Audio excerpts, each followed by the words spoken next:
The train whistle cut through the morning fog like a blade through silk, its echo dissolving into the industrial haze that clung to the edges of Greymont Station. It was October, 1982, and the leaves had turned the color of rust and fire, carpeting the platform in a mosaic of decay. The air smelled of diesel and damp wool, of coffee from paper cups and cigarettes smoked in hurried intervals between departures. Passengers moved with the mechanical rhythm of routine, their faces blank with the anonymity of early commutes, none of them aware that within hours, one of their number would vanish so completely it would be as if she had never existed at all. Her name was Lorelei Vance, and she was 21 years old that autumn. She studied literature at Ashford College, a small institution nestled in the rolling hills 40 miles north of Detroit, though the city itself felt like another world entirely. Lorelei was the kind of student who sat in the front row not out of ambition, but out of genuine curiosity, who underlined passages in her books with reverent care, who believed that stories held some essential truth about being human. Her professors remembered her as thoughtful if somewhat reserved. Her classmates described her as kind but distant, friendly without being close. She had a few acquaintances but no best friend, a pattern that had followed her since childhood. She came from modest circumstances. Her father worked at a manufacturing plant on the outskirts of Greymont, assembling parts for automobiles that would end up on driveways across the country. Her mother cleaned houses for families who lived in neighborhoods where lawns were manicured and driveways were long. Lorelei was their only child, and they had poured everything they had into her education, into the belief that she might have a life different from theirs. Not better, necessarily, but different, wider, full of books and ideas and possibilities they could not quite name. She lived in a dormitory during the week and took the regional train home on weekends to help with household chores and to save money on meals. It was a simple arrangement, unremarkable in its ordinariness. Every Friday afternoon, she would board the 4:15 train at Ashford Station, a modest platform with a single wooden shelter and a rusted sign that creaked in the wind. The journey took roughly an hour and a half, winding through farmland and small towns that seemed frozen in an earlier decade, places where storefronts still had hand-painted signs and children played in streets that rarely saw traffic. On the morning of October 15th, Lorelei attended her classes as usual. Her American literature professor later recalled that she had participated in a discussion about Nathaniel Hawthorne, offering an interpretation of isolation and guilt that had struck him as unusually perceptive. She ate lunch alone in the campus cafeteria, a tray with a sandwich and an apple, and afterward she returned to her dormitory to pack a small duffel bag for the weekend.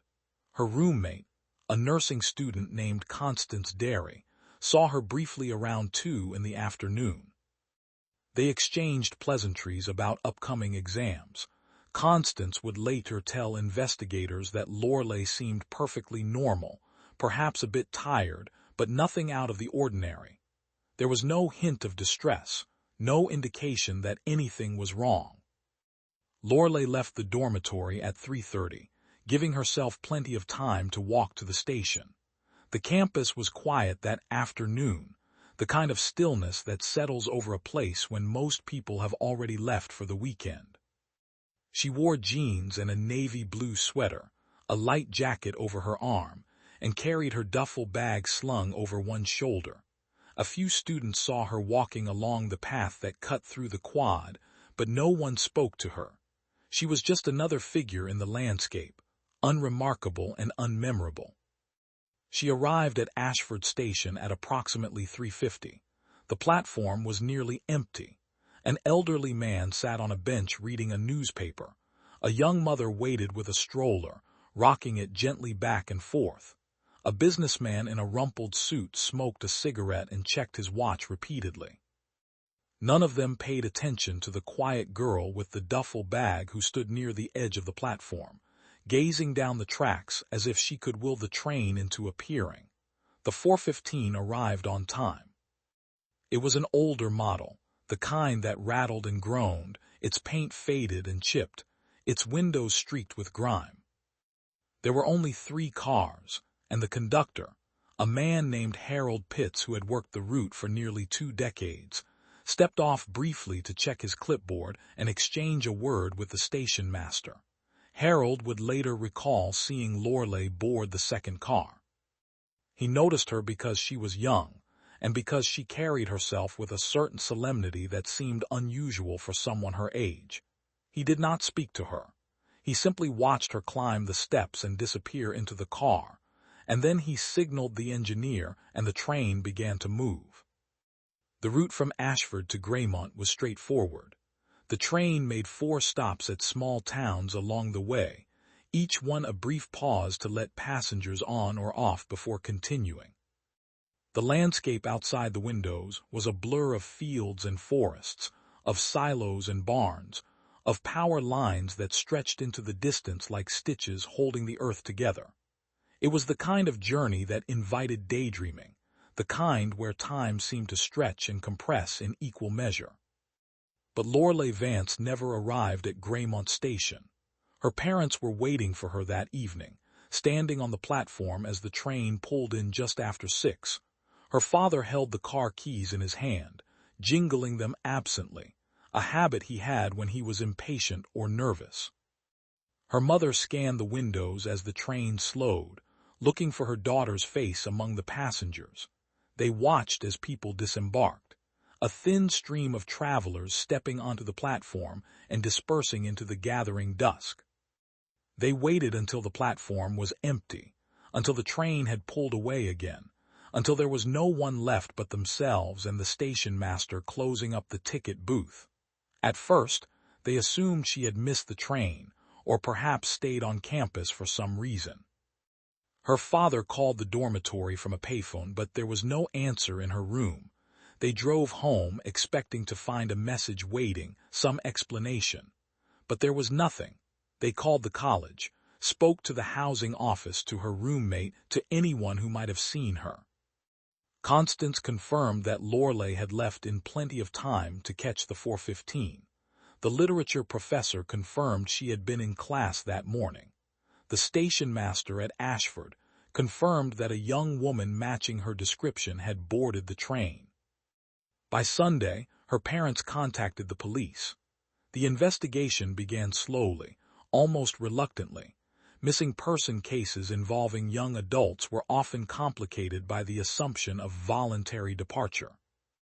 The initial reports treated Lorelei as a runaway, a student overwhelmed by academic pressure or personal troubles who had simply decided to leave. But those who knew her insisted this made no sense. She had no boyfriend, no secret life, no history of impulsive behavior. She was responsible and predictable, the kind of person who called if she was going to be late. Detectives interviewed everyone who had been on the train that afternoon. The conductor, Harold Pitts, confirmed that he had seen her board but could not recall seeing her during the journey or when the train arrived at Greymont.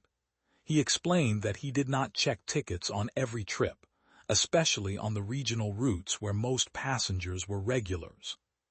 He assumed she had gotten off at one of the intermediate stops, but inquiries at those stations turned up nothing.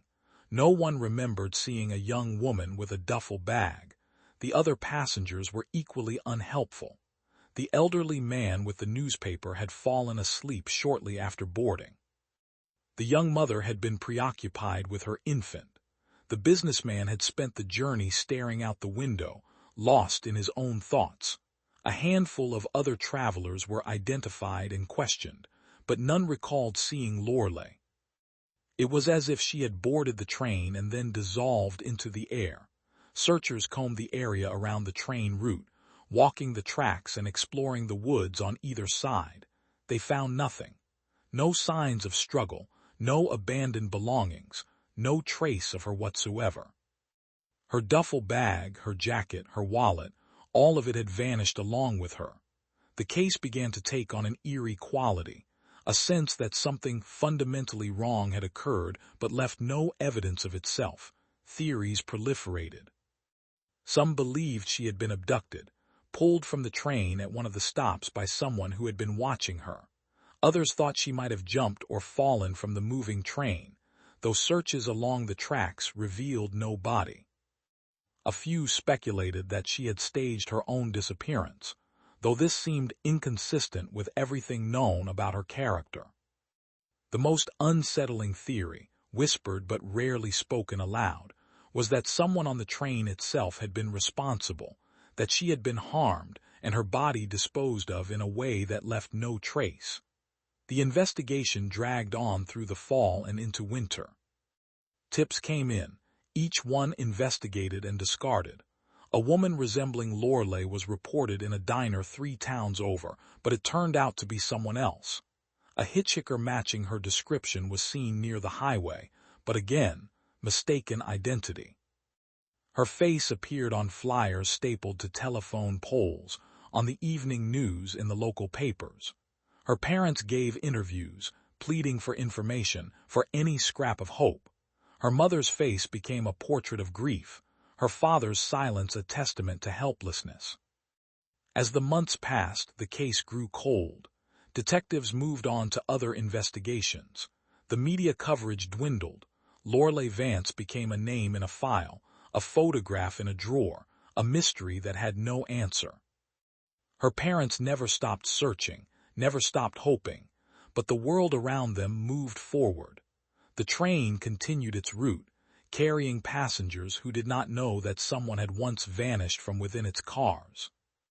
Ashford College held a memorial service in the spring, a quiet gathering where her professors and classmates spoke about her kindness and her love of literature. But the words felt hollow, insufficient. Years turned into decades. The case was never officially closed, but it faded into the background, another unsolved disappearance in a world full of them. Lorelei's parents grew older, their hope hardening into something more like resignation. The detectives who had worked the case retired or moved on. The train route itself was eventually shut down, the tracks left to rust and decay, reclaimed slowly by weeds and time. But in the spring of 2004, 22 years after Lorelei Vance boarded the 4:15 train and vanished, a group of urban explorers trespassing along the abandoned rail line made a discovery that would finally bring some measure of clarity to her fate. Tucked beneath a section of collapsed trestle, half buried in mud and overgrowth, they found a duffel bag, navy blue, faded and rotted by weather and time but still identifiable. Inside, waterlogged and nearly destroyed, were a few personal items. A student identification card with a photograph of a young woman. The name on the card was Lorelei Vance. The discovery of the duffel bag sent a shockwave through what remained of the original investigation team. Detective Frank Mercer, who had been a young officer when Lorelei first disappeared, was now in his early 50s, working a desk job in the records department of the Graymont Police Department. He had never forgotten the case. It had been his first major investigation, and its failure had haunted him in ways he rarely admitted, even to himself. When the call came through that the bag had been found, he felt something shift inside his chest, a sensation he could only describe as the reopening of an old wound. The urban explorers who found the bag were a group of college students from Detroit, documenting abandoned infrastructure for a photography project. They had posted images online before they realized what they had stumbled upon, and within hours, the photographs had been identified by someone who remembered the original case. The police were contacted, and the site was secured. The bag and its contents were carefully extracted and transported to the forensics laboratory, where specialists began the painstaking work of analyzing what time and weather had not destroyed. The identification card was legible enough to confirm what everyone already suspected. It was hers. The other items in the bag were less helpful. A few articles of clothing deteriorated beyond usefulness. A paperback book, its pages fused together into a solid mass. A small coin purse containing some change and what might have been a train ticket, though the ink had long since washed away. There were no human remains in the immediate vicinity, no bones, no fabric from additional clothing, just the bag, sitting beneath a collapsed section of railroad trestle as if it had been waiting all this time to be found. The location itself was significant. The trestle was approximately 12 miles south of Ashford Station, in a stretch of track that ran through dense woodland. The train would have passed through this area roughly 20 minutes after departure, long before it reached the first intermediate stop.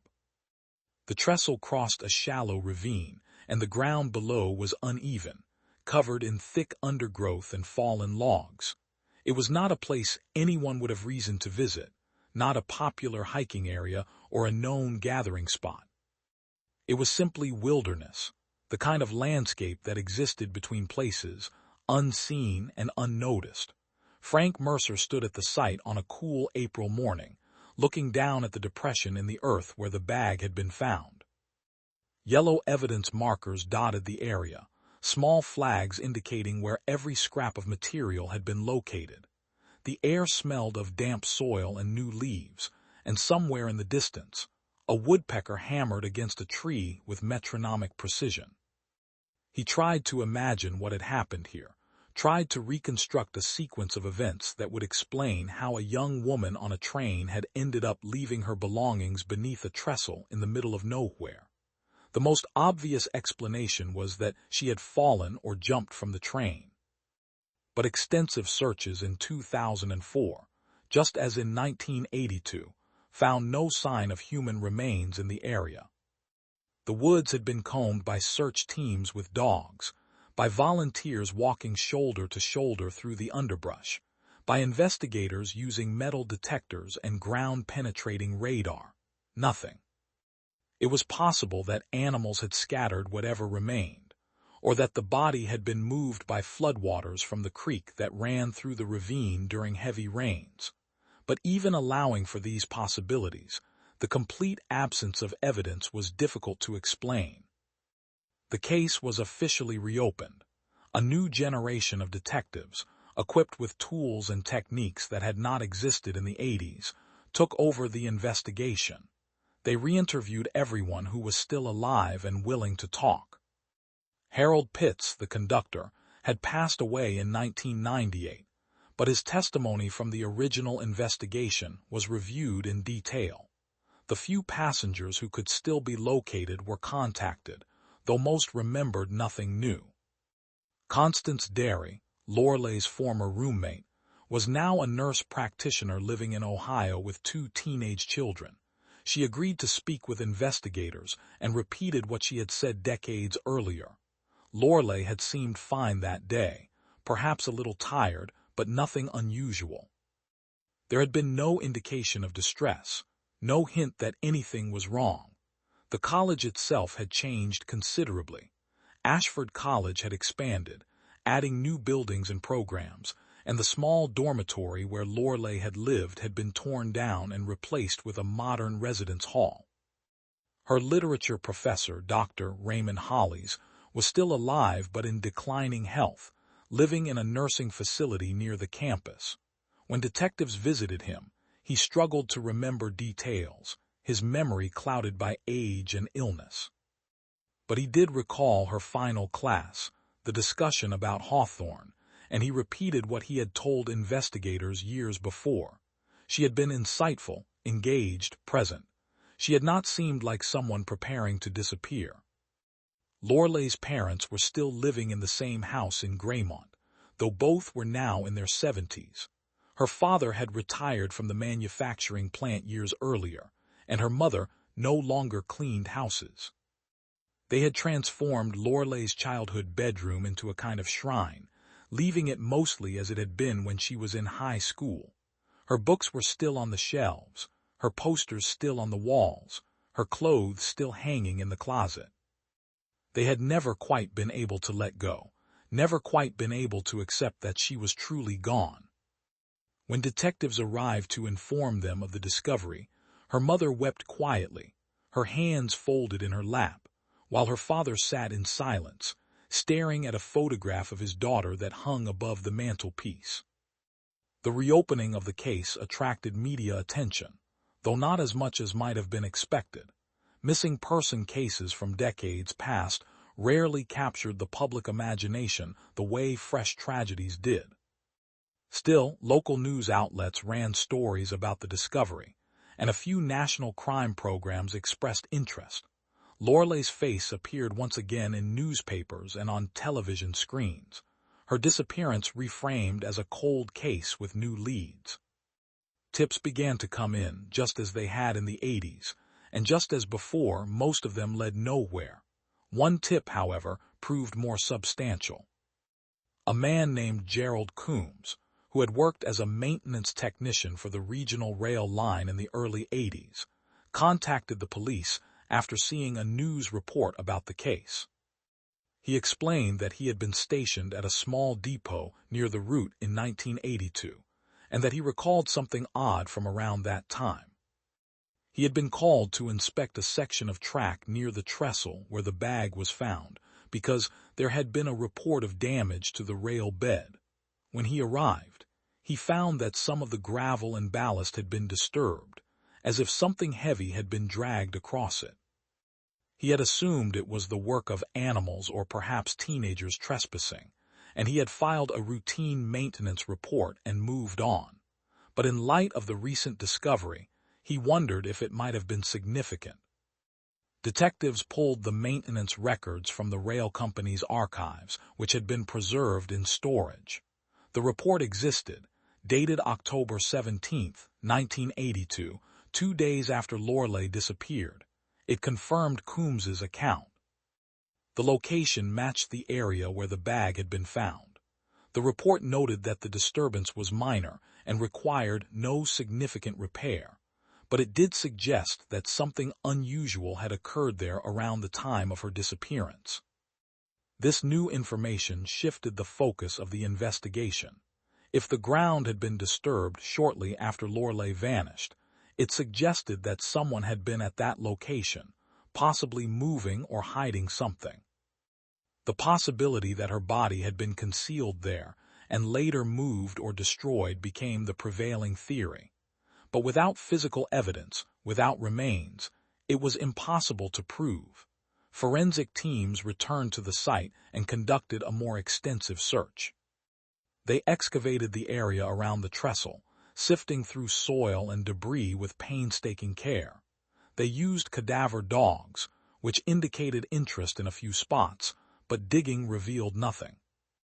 They employed advanced ground-penetrating radar and brought in botanists to examine tree growth patterns that might indicate soil disturbance from decades past. Every technique available was applied, and yet the results were frustratingly inconclusive. There were signs that the area had been disturbed at some point, but whether that disturbance was connected to Lorelai or simply the result of natural processes or unrelated human activity was impossible to determine. As the investigation progressed, the emotional toll on those involved became increasingly apparent. Frank Mercer found himself unable to sleep, lying awake at night reconstructing timelines and possibilities. He visited Lorelai's parents regularly, updating them on the progress of the investigation, though there was rarely any real progress to report. He could see the hope and despair warring in their eyes, the way they clung to every scrap of information as if it might be the key that would finally unlock the mystery. He wanted desperately to give them answers, to provide closure, but the case seemed determined to resist resolution. The community of Graymont, which had largely moved on from the tragedy, found itself confronted once again with the loss of Lorelai Vance. Vigils were held, and people who had never known her came forward to express sympathy and support. The local library organized a fundraiser to establish a scholarship in her name, something her parents had tried to do years earlier but had lacked the resources to sustain. This time, the effort succeeded, and a small endowment was created to support literature students at Ashford College. It was a modest gesture, but it felt important, a way of ensuring that her name would not be forgotten, that her love of stories and learning would continue in some form. Meanwhile, investigators continued to explore every possible avenue. They reviewed old case files, looking for similar disappearances or unsolved crimes that might be connected. They consulted with criminal profilers and forensic psychologists, trying to build a picture of what kind of person might have been responsible if foul play was indeed involved. They re-examined the train itself, though the original cars had long since been scrapped or sold off. They tracked down former employees of the rail line, looking for anyone who might have had access to the train or the route, anyone with a history of violence or suspicious behavior. One name that surfaced during this process was a man named Leonard Skirk, who had worked as a substitute conductor on the regional line during the early 80s. Skirk had been fired in 1983 for drinking on the job and had a criminal record that included arrests for assault and theft. He had died in a car accident in 1995, but investigators obtained his employment records and determined that he had not been working the day Lorelei disappeared. Harold Pitts had been the conductor that day, and there was no evidence that Skirk had been on the train. Still, his name was added to the list of persons of interest, a reminder of how many possibilities existed and how few could be definitively ruled out. As months turned into another year, the investigation began to lose momentum once again. The evidence was simply too thin, the trail too cold.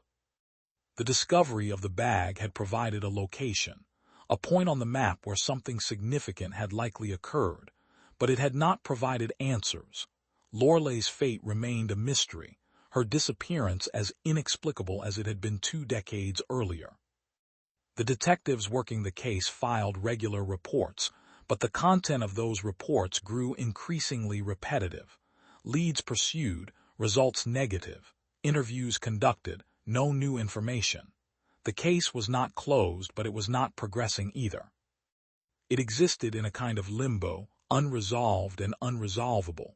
For Frank Mercer, this outcome was unbearable. He had spent his entire career in law enforcement, and he understood that not every case could be solved, that some mysteries were destined to remain unsolved. But Lorelei's case felt different to him, personal in a way he could not fully articulate. He had been young when she disappeared, full of confidence in his ability to find the truth. Now he was older, wiser, and no closer to understanding what had happened to her. He began to wonder if he had missed something in the original investigation, some detail or clue that might have changed everything. He pulled the old files and reviewed them again and again, searching for anything that might have been overlooked.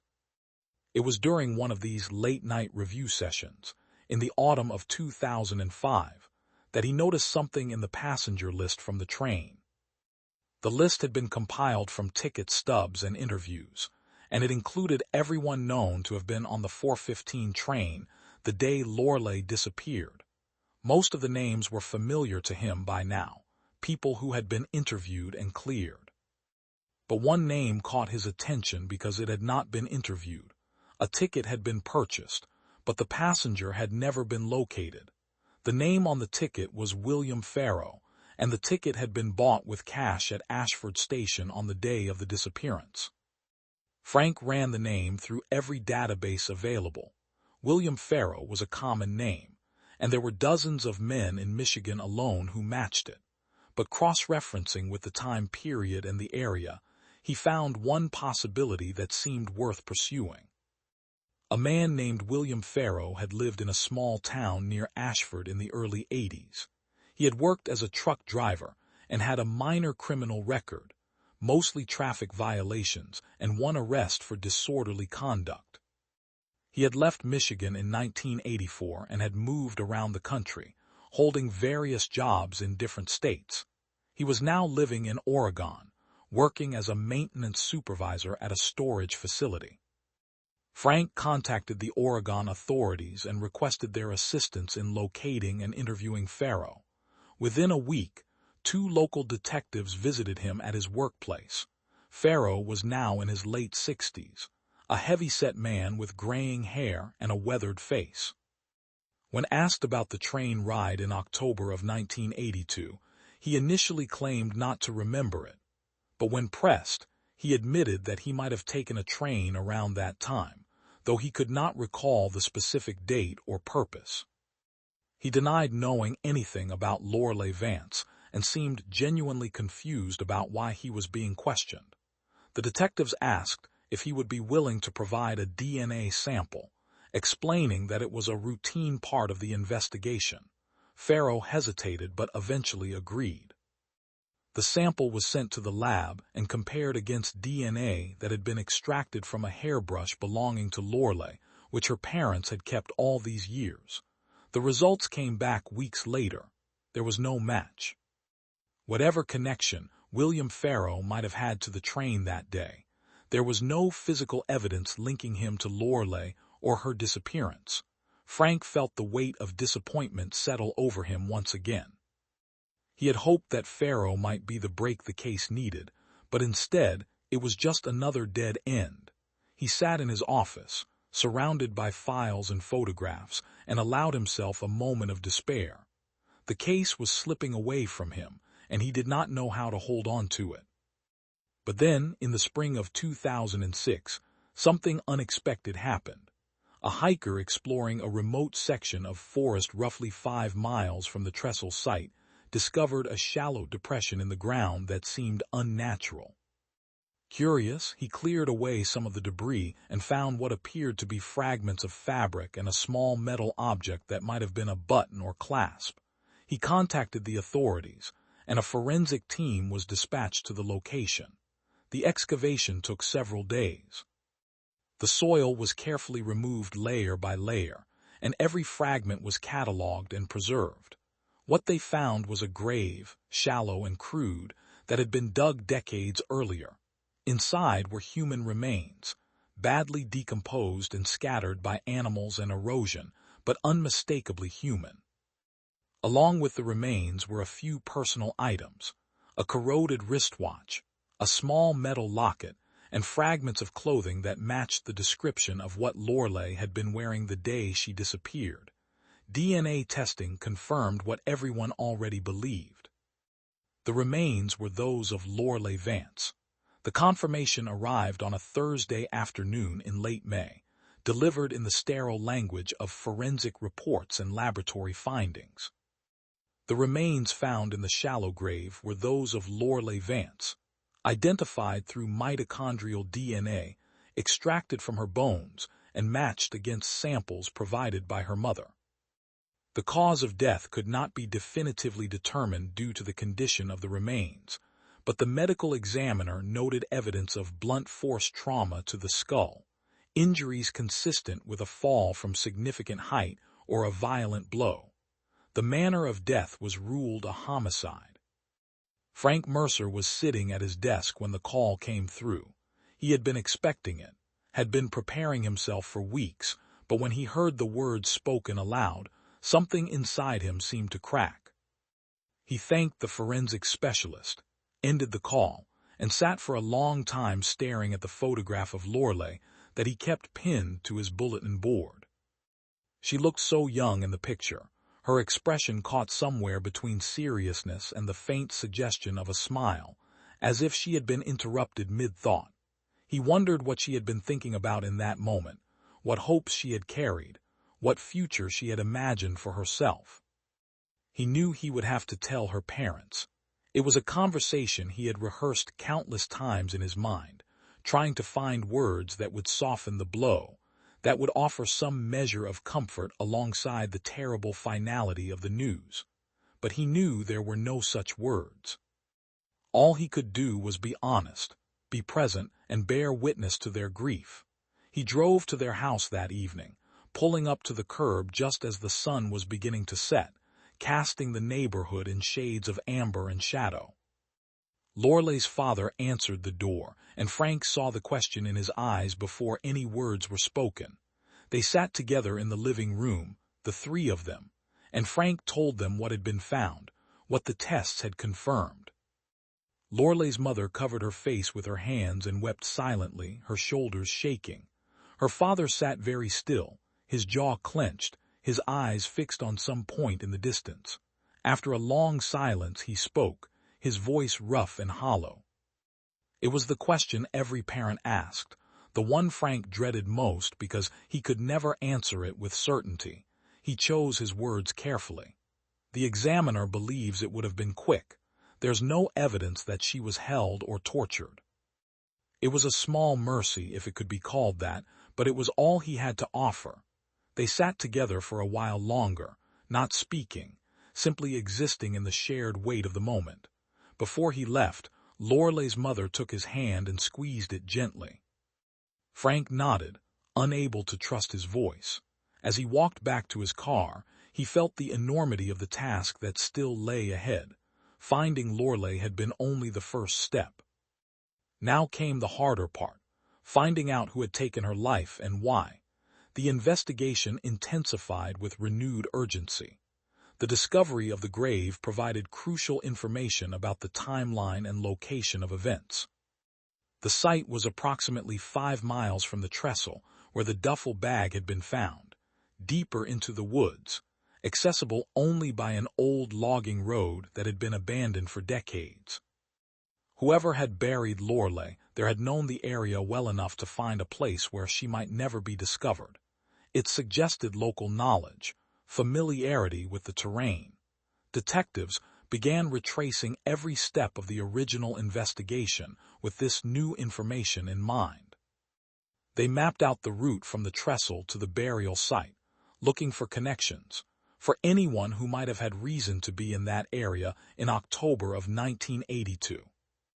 They re-interviewed residents of the nearby towns, asking if anyone remembered seeing vehicles or activity along the logging road around that time. Most people could not recall anything from so long ago, but a few fragments of memory emerged.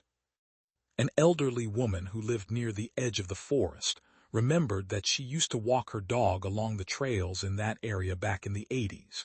She recalled seeing tire tracks on the logging road one autumn, around the time the leaves were turning. She had thought it odd because the road was rarely used, but she had not reported it to anyone. It was such a small thing, easily forgotten, but now it took on new significance. Another lead came from property records. The logging road had once provided access to a small parcel of land owned by a timber company that had gone bankrupt in the late 70s. After the company folded, the land had been sold to a private individual named Arthur Brennan, who had owned it until his death in 1997. Brennan had been a reclusive man, a veteran who lived alone in a cabin on the property and rarely interacted with neighbors. After his death, the land had been tied up in probate disputes and eventually sold to a conservation trust. Frank and his team began investigating Arthur Brennan's background. He had served in Vietnam and returned with what would now be recognized as post-traumatic stress disorder, though at the time it was simply called shell shock or battle fatigue. He had worked various jobs over the years, never staying in one place for long, and had eventually settled on the wooded property where he lived in isolation. Neighbors described him as quiet, sometimes volatile when drinking, but generally harmless. There had been a few incidents over the years, complaints about noise or trespassing, but nothing that had resulted in serious charges. What caught Frank's attention was a police report from November of 1982, just weeks after Lorelai disappeared. A neighboring landowner had called the police to report that Brennan had threatened him during a dispute over property boundaries. When officers responded, they found Brennan intoxicated and agitated. He was taken into custody overnight and released the next morning with a warning. The report noted that Brennan's truck, an old Ford pickup, had mud caked on the tires and undercarriage, as if he had recently driven through rough terrain. It was circumstantial, but it was something. Frank obtained a warrant to exhume Arthur Brennan's body for DNA testing. The process took weeks, navigating legal obstacles and coordinating with the cemetery where Brennan was buried. When the exhumation finally occurred, samples were taken and sent to the lab for analysis. While waiting for the results, Frank continued to piece together Brennan's movements in the fall of 1982. He discovered that Brennan had occasionally worked odd jobs for the railroad, helping with maintenance and repairs on a contract basis. Records showed that he had been hired to clear brush along sections of the track that autumn, including the area near the trestle where Lorelai's bag had been found. It placed him at the right location at the right time. The DNA results came back in early autumn of 2006. Skin cells and hair fragments found on Lorelai's clothing, preserved in the dry soil of the grave, contained male DNA that did not match her father or any other known relatives. When compared against Arthur Brennan's profile, there was a match. The probability was overwhelming. Arthur Brennan had been in physical contact with Lorelai Vance around the time of her death. The case against Brennan, though he was long dead, began to take shape. Investigators theorized that he had been working along the tracks that day and had seen Lorelai through the window of the train, or had encountered her when the train slowed near the trestle. Perhaps he had boarded the train briefly at one of the maintenance access points, or perhaps he had signaled for the train to stop, claiming there was a problem with the track. However it happened, he had gained access to her, had taken her from the train and had killed her, likely in a moment of impulse or rage. He had hidden her body in the woods on his property, a place he knew well, a place where no one would think to look. It was a grim narrative, but it fit the evidence. The disturbed ground near the trestle, the maintenance report, the tire tracks on the logging road, the DNA match, all of it pointed to Brennan as the person responsible. But because he was dead, there would be no trial, no opportunity for justice in the traditional sense. The case would be closed, but not in the way anyone had hoped. When Frank presented the findings to Lorelai's parents, he could see the conflict in their faces. There was relief in knowing what had happened, in having an answer after so many years of uncertainty. But there was also frustration, even anger, that the man who had taken their daughter from them would never face consequences, would never have to account for what he had done. Frank understood. The absence of accountability left a void that no amount of evidence could fill. But he also knew that the investigation had achieved something important. It had brought Lorelai home. It had given her parents the ability to lay her to rest properly, to say goodbye in a way they had never been able to before. The funeral was held on a bright October morning, almost exactly 24 years after Lorelai had disappeared. It was a small service, attended by family, a few old friends, and members of the community who had followed the case over the years. Frank was there, standing at the back of the church, watching as the casket was carried down the aisle. Lorelai's mother had chosen a simple wooden coffin and had placed inside it some of the things Lorelai had loved: books, photographs, letters she had written home from college. The service was quiet and dignified, filled with readings from the literature she had studied and loved. At the graveside, as the casket was lowered into the ground, Lorelai's mother read a passage from Nathaniel Hawthorne, the same author her daughter had discussed in her final class. It was from The Scarlet Letter, a meditation on guilt and redemption, on the ways that secrets shape and distort lives. Her voice wavered but held steady, and when she finished, she placed a single white rose on the casket before it was covered with earth. In the weeks that followed, the media coverage of the case reached its conclusion. The story of Lorelai Vance, the girl who had vanished from a train and been found decades later, became a cautionary tale, a reminder of the fragility of safety and the persistence of those who seek truth. But for those who had lived through it, who had spent years searching and hoping, The end of the investigation was not a neat resolution. It was simply a stopping point, a place where the questions finally ran out. Frank Mercer retired from the police department the following spring. He had spent nearly 30 years in law enforcement, and the Lorelei Vance case had defined much of that time. He knew he had done everything he could, but he also knew that some part of him would always wonder if there had been something more, some clue he had missed, some way he could have solved the case sooner. He attended the ceremony for his retirement with mixed feelings, accepting handshakes and well wishes, but feeling more relief than pride. In retirement, he found himself drawn back to the case in unexpected ways. He volunteered with a nonprofit organization that assisted families of missing persons, offering his experience and his time to help others navigate the long and painful process of searching for lost loved ones. He spoke at conferences and training sessions for law enforcement, sharing the lessons he had learned from the investigation, emphasizing the importance of persistence, of never assuming a case is too cold to solve. Lorelei's parents, now in their 80s, continued to live in the same house in Graymont. They had finally been able to dismantle the shrine in her bedroom, packing away her belongings with a sense of closure they had never thought possible. They kept a few items out, a photograph on the mantel, a small shelf with her favorite books, reminders not of her absence but of her presence in their lives. They spoke of her more easily now, without the crushing weight of not knowing what had happened to her. The grief remained, but it had changed shape, softened by time and by the knowledge that she was finally at rest. The scholarship fund established in Lorelei's name grew over the years, supported by donations from the community and from people across the country who had been moved by her story. Each year, a student at Ashford College received financial assistance to pursue their studies in literature, and each year, the recipient was invited to visit Lorelei's grave and to read a passage from a book that had meant something to them. It became a tradition, a way of honoring not just her memory but the values she had embodied: curiosity, kindness, a belief in the power of stories to illuminate the human condition.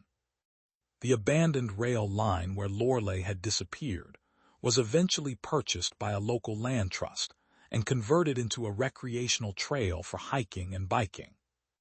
A small memorial was erected near the site of the old trestle, a simple stone marker with Lorelei's name and the dates of her birth and death.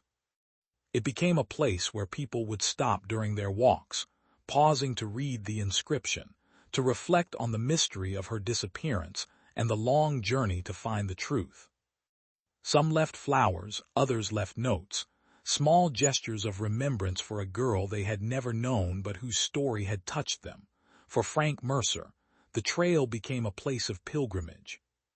He would drive out from Graymont on quiet Sunday mornings and walk the path that followed the old rail line, retracing the route Lorelei's train had taken. He would stop at the memorial and stand for a while, thinking about the case, about the life she might have lived, about the randomness and cruelty of fate. But he also thought about resilience, about the way her family had endured, about the way a community had come together to ensure that she was not forgotten. One afternoon in the summer of 2010, he encountered a young woman at the memorial.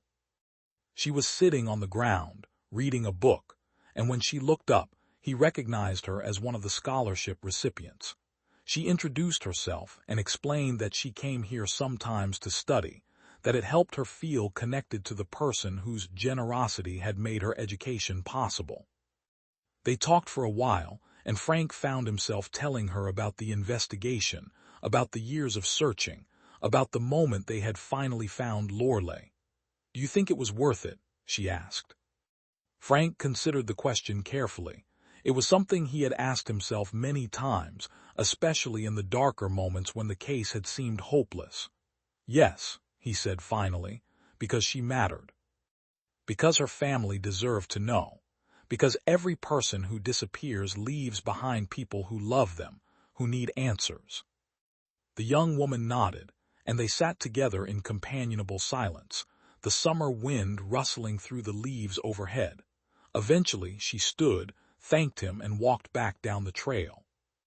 Frank watched her go, then turned his attention back to the memorial. He traced his fingers over the letters of Lorelai's name, worn smooth by weather and time, and felt a sense of peace settle over him. The case was closed. The mystery was solved. But Lorelai's story was not over. It lived on in the scholarship that bore her name, in the trail that honored her memory, in the families who found hope in knowing that even the coldest cases could be solved.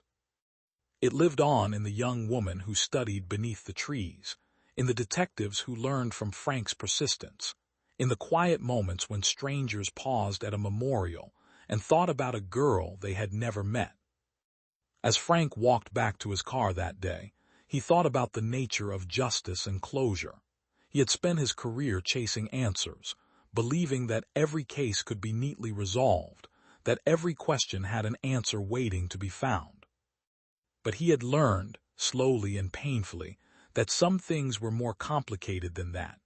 Justice was not always possible, and closure was not a single moment but an ongoing process, a choice to move forward while carrying the weight of the past.